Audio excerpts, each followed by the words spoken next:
Hello! I'm here again. Mag 8:30 na dito pero maliwanag pa rin. Yun. Dito yung mga designer, yung mga Ang Dior. ganda-ganda talaga dito sa Netherlands. Actually, it's my second time.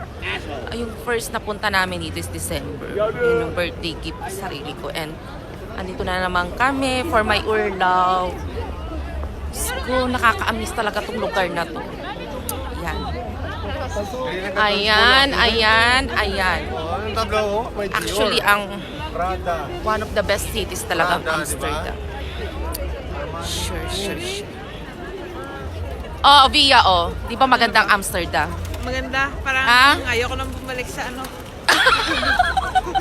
Ayaw mo nang bilag sa pinanggalingan mo? Say hi to my vlog, please. The best. The best, di ba? Oh. Bukas mag-Heineken kami daw at saka magbabike dito.